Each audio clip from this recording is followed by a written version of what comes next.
Hello dear students, welcome आप सभी का आपके अपने यूट्यूब चैनल तनु क्लासेस में। दोस्तों आज की इस वीडियो में लेके आए हैं 12th क्लास बायोलॉजी का 28 वीवीआई क्वेश्चन। जी हाँ दोस्तों, आप लोग क्वेश्चन को देखेंगे तो ये क्वेश्चन बार बार रिपीट किया गया है। जैसे कि आप पहले क्वेश्चन को देखिए, भ्रूण संवर्धन प्रयुक्त होता है। ये क्वेश्चन 2010 से लेकर 2020 में 3 बार पूछा गया। उसी तरीके से दोस्तों सेकंड क्वेश्चन देखिए, ये क्वेश्चन आपका एक बार पूछा गया। उसी तरीके से आप थर्ड क्वेश्चन को देखेंगे तो ये सभी क्वेश्चन दोस्तों बार बार पूछे गए हैं। उन्हीं क्वेश्चन को आपको लेके आए। देखिए आप में से बहुत सारे स्टूडेंट हैं जो कि सोच रहे हैं कि देखिए बहुत सारे पहले भी जुड़े थे, पिछले बार भी इसी तरह का स्टूडेंट था। कमेंट भी आता है कि सर बाद में पढ़ेंगे, बहुत टाइम है, ये वो है। देखिए टाइम जो आपका कब निकल जाएगा आपको मालूम भी नहीं पड़ेगा, ठीक है। इसलिए आप लोग अच्छे से तैयारी कीजिए। तो इसको आप मॉडल पेपर भी कह सकते हैं, जितना भी क्वेश्चन लेके आए, या फिर आप objective question, most VVI question कह सकते हैं। तो चलिए दोस्तों सबसे पहला क्वेश्चन देखते हैं 12th क्लास बायोलॉजी का सबसे पहला क्वेश्चन।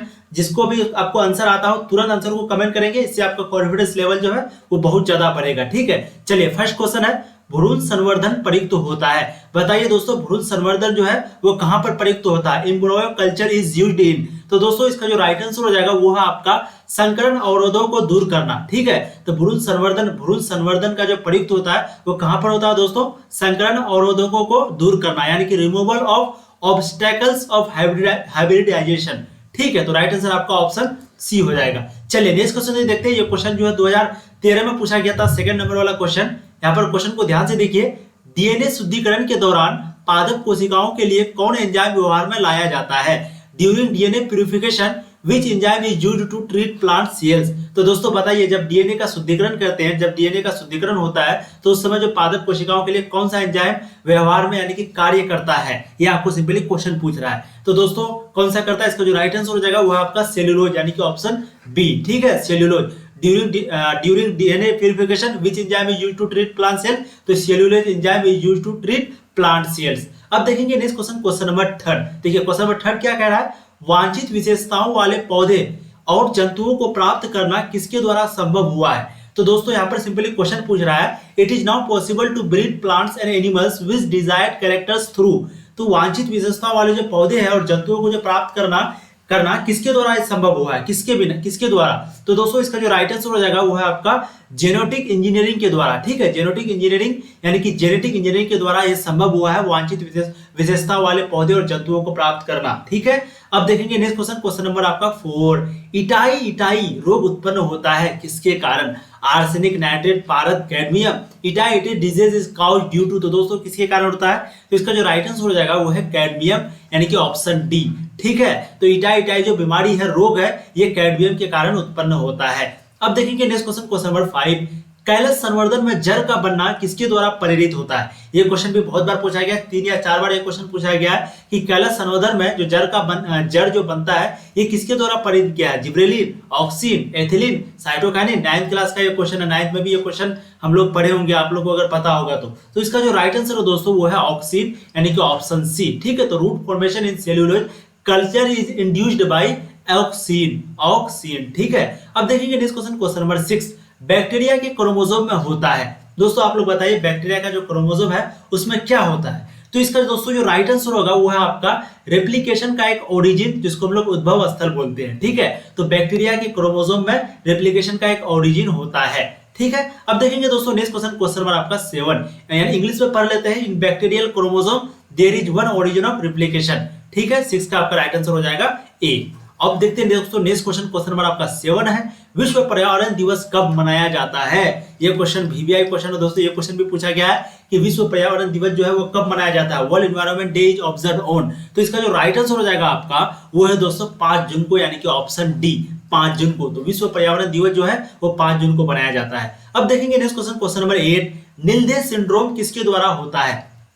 बताइए दोस्तों ब्लू बॉडी सिंड्रोम जो है वो किसके द्वारा होता है? तो इसका जो राइट आंसर हो जाएगा वो है आपका मेथोनोग्लोबिन। देखिए दोस्तों आप लोगों के लिए इस तरीके से क्वेश्चन लेके आते हैं, बट आप लोग शेयर कीजिए अपने दोस्तों को, व्हाट्सएप ग्रुप वगैरह में शेयर कीजिए, ठीक है। इससे दोस्तों हम लोगों को भी मोटिवेट होगा और अच्छे से अच्छे क्वेश्चन आपके लिए लेके आएंगे। आपका कंप्लीट 12 का तैयारी चैनल पे होता है। आप लोग अगर यकीन नहीं हो तो चैनल पे जाके देख सकते हैं, प्लेलिस्ट पे जाकर के सभी का chapter by chapter question, model paper जो भी होता है जारी, सभी आपको यहाँ पर मिलता है और बिल्कुल पढ़ाया जाता है एकदम, आप देखेंगे तो, ठीक है। और कोई भी क्वेश्चन में डाउट हो आप लोग तुरंत कमेंट करें, मैं नेक्स्ट वीडियो में 100% आपका कमेंट का जवाब दूंगा। अब देखेंगे नेक्स्ट क्वेश्चन, क्वेश्चन नंबर 8। नीलदेह सिंड्रोम किसके द्वारा होता है? दोस्तों बताइए ब्लू बॉडी सिंड्रोम जो है वो किसके कारण होता है? तो इसका जो राइट आंसर हो जाएगा आपका वो है दोस्तों क्या है, मेथोनोग्लोबिन, यानी कि ऑप्शन डी मेथोनोग्लोबिन। ठीक है, तो नीलदेह सिंड्रोम जो है वो मेथेनोग्लोबिन के द्वारा होता है। अब देखेंगे नेक्स्ट क्वेश्चन, क्वेश्चन नंबर 9, उत्तक संवर्धन में प्रकट होने वाली विभिन्नताएं यानी कि variation found in tissue culturing. तो दोस्तों उत्तक संवर्धन में प्रकट होने वाली विभिन्नताएं क्या क्या है, तो इसका जो राइट आंसर होगा वो है सोमा क्लोनल विभिन्नताएं, यानी कि ऑप्शन ए सोमा क्लोनल विभिन्नताएं। ठीक है, अब देखेंगे नेक्स्ट क्वेश्चन, क्वेश्चन नंबर 10, वाहित जलमल उपचार के किस स्टेज में सूक्ष्म जीवों का प्रयोग होता है, during which stage of sewage treatment microwaves are used. तो दोस्तों इसका जो राइट आंसर हो जाएगा वो है आपका राइट आंसर 10 का। ठीक है, इसका जो राइट आंसर होगा दोस्तों वो है द्वितीयक उपचार, यानी कि सेकेंडरी ट्रीटमेंट। तो वाहित जलमल उपचार जो है वो द्वितीयक उपचार स्टेज में सूक्ष्म जीवों का प्रयोग होता है। अब देखेंगे नेक्स्ट क्वेश्चन, क्वेश्चन नंबर 11, नियंत्रक जीन को क्या कहा जाता है, रेगुलेटर जीन जो होता है उसको हम लोग क्या कहते हैं, निरोधक जीन कहते हैं, रिप्रेसर जीन कहते हैं, ऑपरेटर जीन कहते हैं, या फिर प्रोमोटर जीन कहते हैं। तो दोस्तों इसका जो राइट आंसर हो जाएगा वो आपका निरोधक जीन। ठीक है, तो नियंत्रक जीन को जो है निरोधक जीन कहा जाता है, यानी कि इनहिबिटरी जीन। अब देखेंगे दोस्तों next question, question number 12, eukaryotes में इंटीग्रेटर क्या है, यूकेरियोट्स में इंटीग्रेटर जीन प्रोकैरियोट्स के किस जीन की तरह कार्य करता है, नियंत्रक जीन की तरह, प्रोमोटर जीन की तरह, ऑपरेटर जीन की तरह, या फिर संरचनात्मक जीन की तरह। तो दोस्तों इसका जो राइट आंसर हो जाएगा वो है नियंत्रक जीन की तरह। तो जो यूकेरियोट्स में इंटीग्रेटर जीन होता है वो प्रोकैरियोट्स के नियंत्रक जीन की तरह कार्य करता है। इंग्लिश में देख लीजिए आप, इंग्लिश में क्वेश्चन को पढ़िए, इंटीग्रेटर क्या लिखा हुआ है, integrator gene of eukaryotes work as which type of gene of prokaryotes. ठीक है, तो इसका जो राइट आंसर होगा वो है दोस्तों ए रेगुलेटर जीन। ठीक है, जो इंग्लिश वाले बच्चे हैं प्लीज वो वीडियो को रोक करके अच्छे से पढ़ लीजिए। यहाँ पर स्पेशली हिंदी मीडियम के लिए होता है बट इंग्लिश मीडियम भी पढ़ सकते हैं क्योंकि ऑप्शन दोनों का सेम है। वैसे तो आपको समझना हिंदी में ही है ना। ठीक है, अब देखेंगे नेक्स्ट क्वेश्चन, क्वेश्चन नंबर 13, दालों में अनुपस्थित एमिनो अम्ल का जोड़ा बताइए। तो दोस्तों जो दालों में अनुपस्थित एमिनो अम्ल है उसका जोड़ा क्या क्या है, ये आपको सिंपली क्वेश्चन पूछ रहा है। तो दोस्तों इसका जो राइट आंसर हो जाएगा वो है मेथिओनिन व सिस्टीन, यानी कि ऑप्शन सी। ठीक है, तो दालों में अनुपस्थित एमिनो अम्ल का जोड़ा है मेथिओनिन और cysteine. Which of the following pair of amino acid is not present in pulses. ठीक है, क्वेश्चन पूछ रहा है नॉट प्रेजेंट इन पल्सेस, तो इसका जो राइट आंसर होगा वो आपका, यहाँ पर देखिए, यहाँ पर शायद क्वेश्चन इंग्लिश में गलत टाइप हो गया है, यहाँ पर नोट प्रेजेंट लिखा हुआ है, जबकि यहाँ पर हाँ सॉरी अनुपस्थित, हम यहाँ पर उपस्थित, देखिए बच्चे भी ऐसे गलती करते हैं उपस्थित और अनुपस्थित में। सॉरी, यहाँ पर क्वेश्चन है दालों में अनुपस्थित एमिनो अम्ल का जोड़ा है, तो अनुपस्थित यानी कि दाल में जो अनुपस्थित है यानी कि अब्सेंट है, नोट प्रेजेंट लिखा हुआ है। ठीक है, तो मेथिओनिन व सिस्टीन, यानी कि राइट आंसर आपका मेथिओनिन व सिस्टीन, राइट आंसर आपका ऑप्शन सी होगा। ठीक है, अनुपस्थित यहाँ पर दिया हुआ था, आप लोग क्वेश्चन को ध्यान से पढ़िए। देखिए next question, question number 14, protein संश्लेषण में दो एमिनो अम्ल के बीच किस प्रकार का बंधन बनता है, विच type of bond is form between two amino acids in protein synthesis.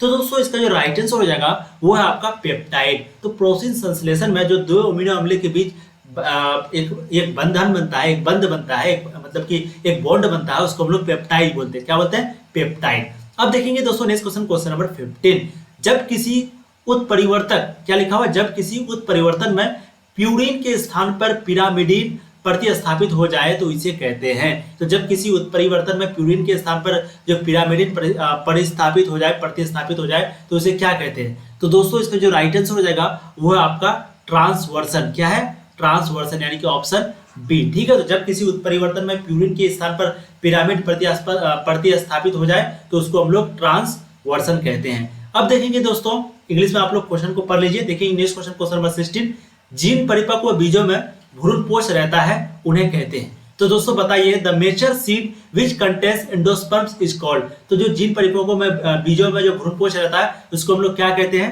तो इसका जो राइट आंसर हो जाएगा दोस्तों वो है एंडोस्पर्मिक, यानी कि ऑप्शन ए एंडोस्पर्मिक। ठीक है, एंडोस्पर्मिक। अब देखेंगे नेक्स्ट क्वेश्चन, क्वेश्चन नंबर 17, पुरुष तथा स्त्री के युग्मों का संलयन से का निर्माण होता है, डैश का निर्माण होता है। तो जो पुरुष तथा स्त्री के जो युग्मों का संलयन होता है उस समय क्या निर्माण होता है, अंडाणु का, युग्मनज का, कोरट का, पुटी का, या फिर इनमें से कोरट पुटी का, या फिर इनमें से कोई नहीं। Dash is form by the union of male and female gametes. तो दोस्तों जेमिट्स। ठीक है, तो दोस्तों 17 का जो आपका राइट आंसर हो जाएगा वो है युग्मनज। क्या है, युग्मनज, यानी कि ऑप्शन बी जाइगोट। तो पुरुष तथा स्त्री के युग्मों का संलयन से युग्मनज बनता है, जाइगोट का निर्माण होता है। 10th क्लास में आप लोग अच्छे से पढ़े होंगे जाइगोट के बारे में, 12th में भी इसके बारे में अच्छे से डिटेल में।